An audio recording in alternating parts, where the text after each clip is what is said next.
வணக்கம். வாங்க இன்னைக்கு நூடுல்ஸை வச்சு ஒரு பீஸா செய்யறது பார்க்கலாங்க. எப்பயுமே நம்ம பிள்ளைங்களுக்கு vegetable noodles, chicken noodles, egg noodles செஞ்சு கொடுப்போம். இன்னைக்கு ஒரு பீஸா செய்யலாங்க. பிள்ளைங்களுக்கு இந்த லாக்டவுன் டைம்ல இந்த மாதிரி செஞ்சு கொடுத்தோம்னா வீட்டிலே பீஸா ரொம்ப, அது நூடுல்ஸ்ல செஞ்சு கொடுத்தோம்னா ரொம்ப விரும்பி சாப்பிடுவாங்க. சாப்பிட்றதுக்கு பார்த்தீங்கன்னா ரொம்ப கிறிஸ்பா, ரொம்ப டேஸ்டியா இருக்குங்க. இந்த பீஸா பார்த்தீங்கன்னா ரொம்ப ஈஸியா நம்ம செஞ்சிடலாம். இப்போ நான் மேகி தான் எடுத்துருக்கேன். நீங்கள் எந்த நூடுல்ஸ் வேணாலும் எடுத்துக்கலாங்க. இப்போ நான் 2 பேக்கெட் எடுத்துருக்கேங்க. இந்த கிளாஸில் நான் 1.5 கிளாஸ் அளவுக்கு தண்ணி சேர்த்துக்கிறேங்க.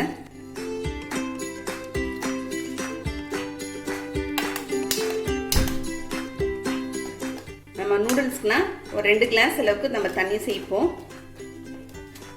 ஒரு 3/4 பதம் வேகணுன்றதுக்காக நம்ம 1.5 கிளாஸ் அளவுக்கு தண்ணி சேர்த்துக்கலாங்க.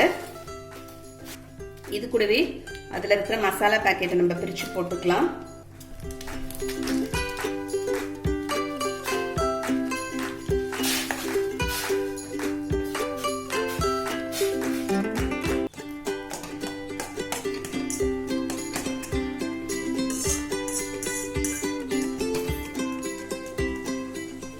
இப்போ இதில் நம்ம கொஞ்சமாக கொத்தமல்லி தழை சேர்த்துக்கலாங்க.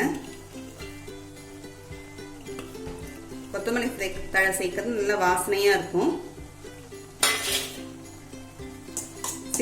சேர்த்துட்டு இதில் கொஞ்சமாக லேசாக தண்ணி இருக்கு பாருங்க. இப்பயே நம்ம ஆஃப் பண்ணிடலாம். இப்போ 2 ஸ்பூன் அளவுக்கு கார்ன்ஃப்ளவர் மாவு எடுத்து வச்சுருக்கேங்க. அதை இதில் போட்டு சேர்த்துடலாங்க. இது சேர்க்கறதுனால நமக்கு நல்லா பீஸா பார்த்தீங்கன்னா நல்லா கிறிஸ்பாக இருக்கும். சேர்த்துட்டு 2 ஃபோர்க் வச்சுட்டு இதை அப்படியே கலந்து விட்டுடலாம்.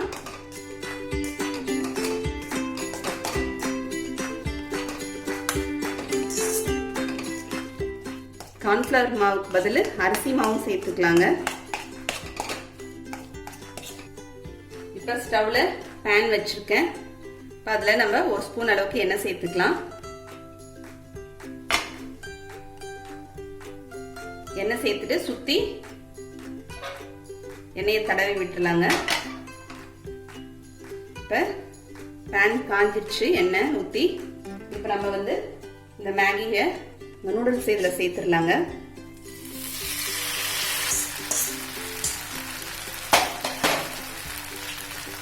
சேர்த்துட்டு நம்ம ஃபோர்க் வச்சுட்டு லேசாக ஸ்ப்ரெட் பண்ணி விட்டுடலாம். இப்போ இதை இதில் சுற்றி நம்ம 1 ஸ்பூன் அளவுக்கு திரும்பி எண்ணெய் சேர்த்துக்கலாங்க. நல்லா கிறிஸ்பாக இருக்கிறதுக்காக ஓரங்களில். ஃப்ளேம் பார்த்தீங்கன்னா நல்லா லோ ஃப்ளேம் வச்சுருக்கேன் நான். அப்போ தான் நமக்கு அடியில் நல்லா வெந்து நல்லா கிறிஸ்பாக இருக்கும். இந்த மாதிரி தோசை திருப்பி வச்சுட்டு நம்ம லேசாக ஒரு ரவுண்ட் ஷேப் கொண்டு வந்துடலாம்.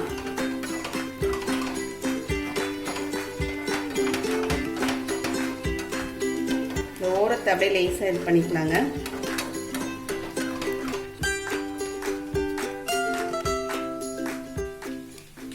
சீஸ் பார்த்தீங்கன்னா மொசரல்லா சீஸு, பீஸாக்காக நம்ம யூஸ் பண்ணுற மொசரல்லா சீஸ் எடுத்திருக்கேங்க. நான் அதை திருவி எடுத்து வச்சுருக்கேன். இப்போ பாருங்கள், கீழ்பாக்கம் நல்லா நல்லா செவந்து வந்துருக்கு பாருங்க. இப்போ இதை நம்ம அப்படியே திருப்பி போட்டுக்கலாம்.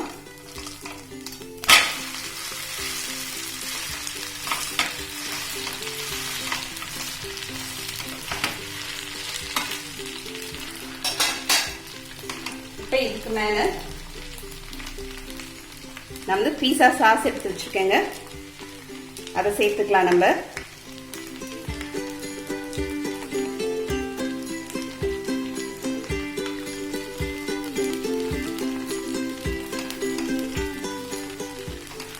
ஸ்டவ் பார்த்தீங்கன்னா சிம் வச்சுட்டேன். சுத்தமாக ஃபுல் சிம்மில் இருக்கு. இதுக்கு மேலே நம்ம திருவுன சீஸ் போட்டுக்கலாங்க. தூணா கூட போட்டுக்கலாம்.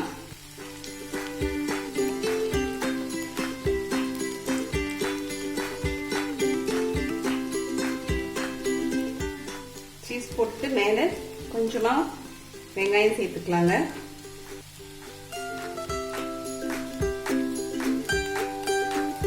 தக்காளி கொஞ்சம் போட்டுக்கலாம்.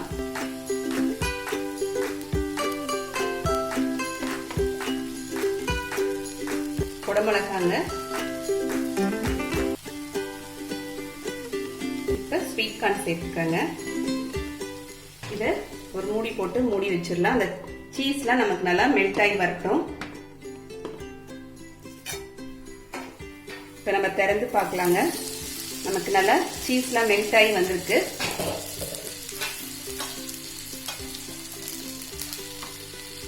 இப்போ நம்ம இதை எடுத்துடலாம். நமக்கு கீழே ஒரு பிளேட் வச்சுக்கோங்க. அதில் எடுத்து வச்சிடுறேன்.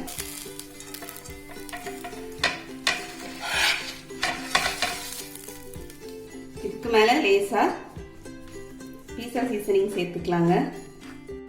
கொஞ்சமாக சில்லி ஃப்ளேக்ஸ் சேர்த்துக்கலாம். இப்போ இதை நம்ம கட் பண்ணிடலாங்க. நான் ஒரு பீஸா கட் வச்சு கட் பண்ணிக்கிறேன். இப்போ கட் பண்ணியாச்சுங்க. இப்போ எடுத்துடலாம். இப்போ நமக்கு இன்ஸ்டண்ட்டாக ரொம்ப 10 நிமிஷத்தில் ஒரு நூடுல்ஸ் பீஸா ரெடி ஆயிடுச்சுங்க. நீங்களும் இந்த மாதிரி செஞ்சு பாருங்க. செஞ்சு பார்த்துட்டு எப்படின்னு கமெண்ட் பண்ணுங்க. இந்த வீடியோ பிடிச்சிருந்தா லைக் பண்ணுங்க, ஷேர் பண்ணுங்க, மறக்காம சப்ஸ்கிரைப் பண்ணுங்க. அடுத்த வீடியோவில் பார்க்கலாம். தேங்க்யூ.